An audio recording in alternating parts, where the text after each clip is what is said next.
राहुल गांधी अमेठी की तरह रायबरेली भी छोड़कर भाग जाएंगे, केशव मौर्य। उत्तर प्रदेश के उप मुख्यमंत्री केशव प्रसाद मौर्य ने कैसरगंज लोकसभा सीट से भाजपा प्रत्याशी करण भूषण सिंह की नामांकन सभा को संबोधित करते हुए कहा कि राहुल गांधी जिस प्रकार अमेठी छोड़कर भाग गए, उसी प्रकार इस बार भी रायबरेली छोड़कर भाग जाएंगे। उन्होंने कांग्रेस पर तुष्टीकरण का आरोप लगाते हुए कहा कि कर्नाटक में कांग्रेस ने पिछड़ों, गरीबों और दलितों का आरक्षण जानबूझकर संविधान के खिलाफ जाकर मुस्लिमों को दे दिया। केशव प्रसाद मौर्य ने मंच से लोगों को संबोधित करते हुए कहा कि कांग्रेस के इस रवैये पर भी अखिलेश यादव चुप क्यों हैं। उन्होंने विपक्षी दलों पर सियासी प्रहार करते हुए कहा कि सपा, बसपा और कांग्रेस बड़ी बीमारी है और इस बार भाजपा के 400 सीटों के पार होते ही ये तीनों बीमारी देश से बाहर जाएंगी। डिप्टी सीएम ने दावा किया कि कैसरगंज सीट पर कमल का परचम रिकॉर्ड मतों से लहराएगा। राम मंदिर का जिक्र करते हुए केशव प्रसाद मौर्य ने कहा कि अगर नरेंद्र मोदी पीएम ना होते तो राम मंदिर निर्माण नहीं हो सकता था।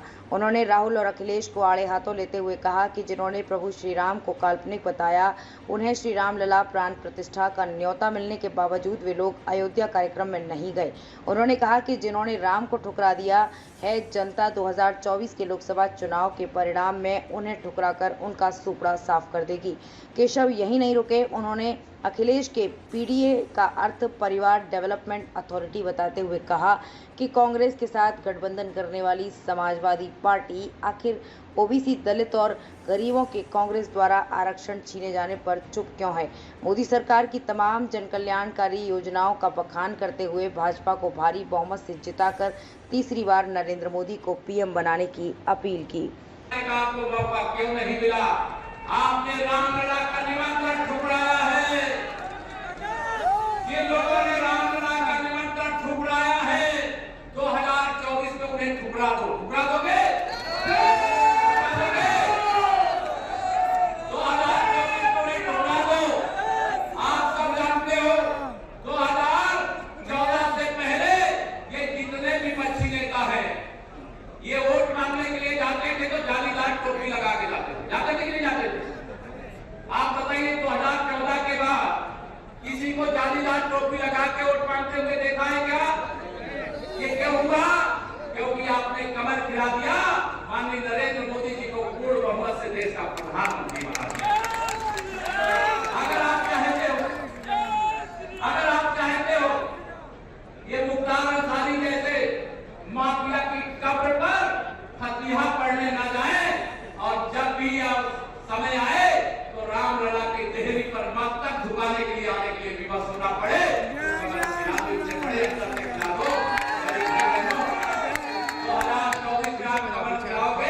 आप विश्वास रखना कि सपा, बसपा, कांग्रेस नाम की बीमारी ही इस देश से खत्म हो जाएगी। ये बड़ी बीमारी है, इस देश का बहुत नुकसान किया है। इस देश को भ्रष्टाचार के संबंध में बोलने वाले लोग हैं ये। इस देश के गरीबों का शोषण करने वाले लोग हैं ये गन्ना गरीब का भला चाहते हैं, न पिछड़ों का भला चाहते हैं, न दलितों का भला चाहते हैं। भारतीय जनता पार्टी ने सबका साथ, सबका विकास किया और इन लोगों की राजनीति कुछ का साथ, कुछ का विकास किया। मेरे मोदी जी ने कभी नहीं कहा कि हिंदू का साथ, हिंदू का विकास। बताइए गरीब कल्याण की जितनी योजनाएं आ रही है सबको मिल रही, नहीं मिल रही? दोनों हाथ में कदम मिल रही, नहीं मिल रही? सबका साथ, सबका विकास मोदी जी ने किया। राशन सबको मिल रहा है, दवाई सबको मिल रही है, पढ़ाई सबको मिल रही है, बिजली सबको मिल रही है, गैस का कनेक्शन सबको मिल रहा है, प्रधानमंत्री आवास सबको मिल रहा है। तो आप बताओ, सबका साथ, सबका विकास हो रहा है। तो आज मैं गोंडा यहाँ कैसरगंज लोकसभा के प्रत्याशी अपने करण भूषण सिंह जी के समर्थन में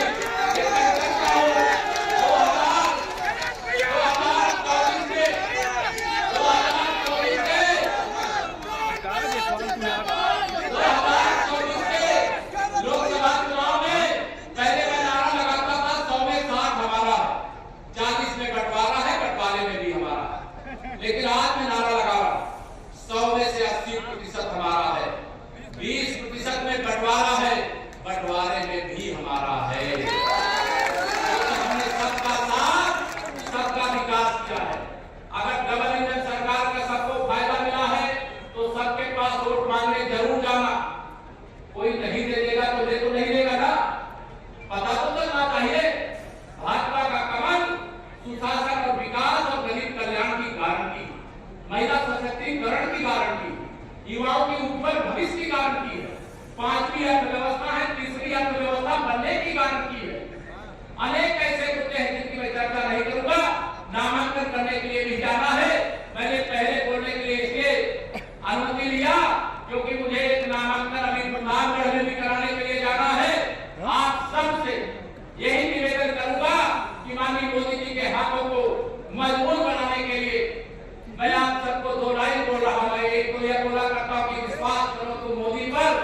यह नवयुग का निर्माता है।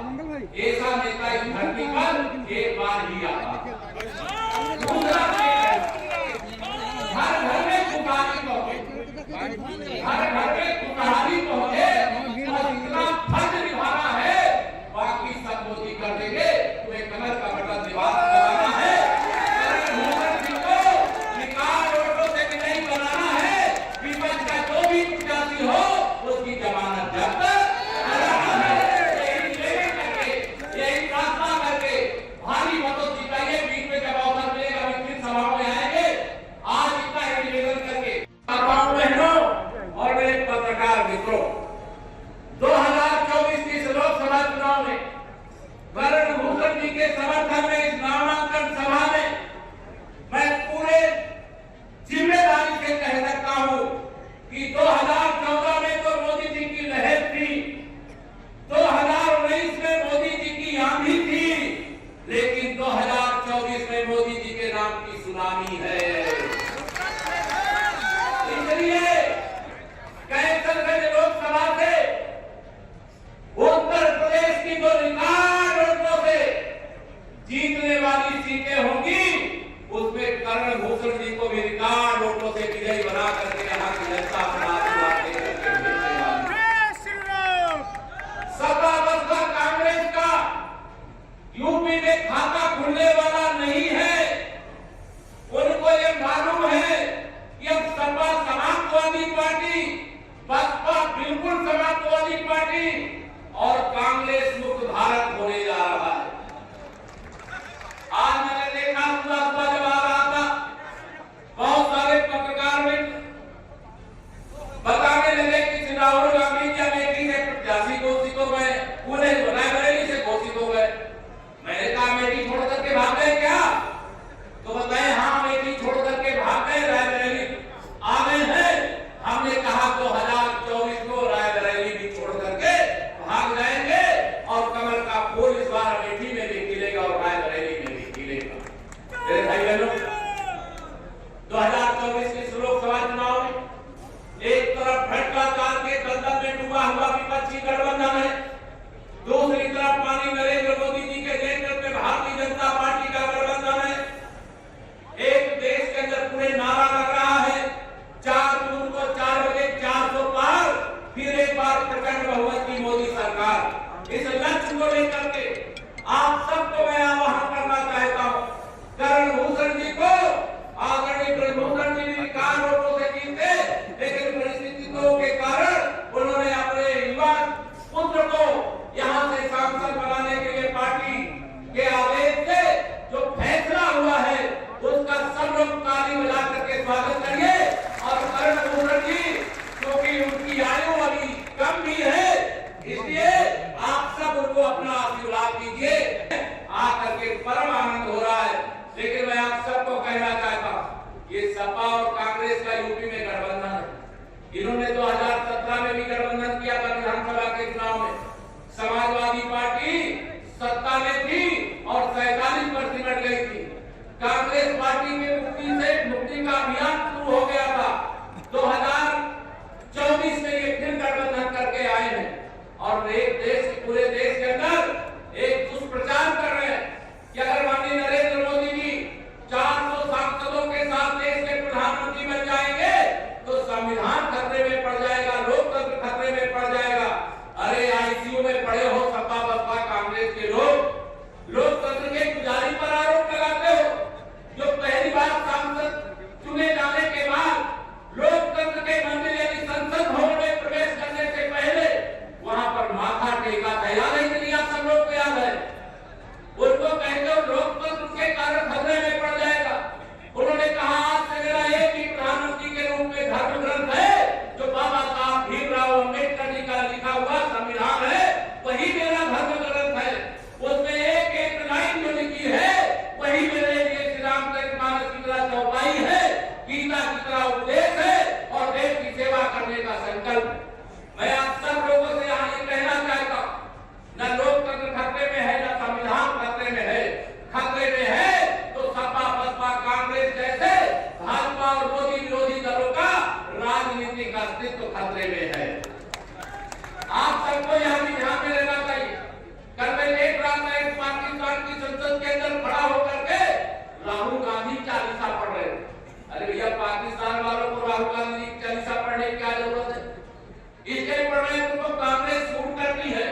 कांग्रेस और मुस्लिम लीग में कोई अंतर नहीं है।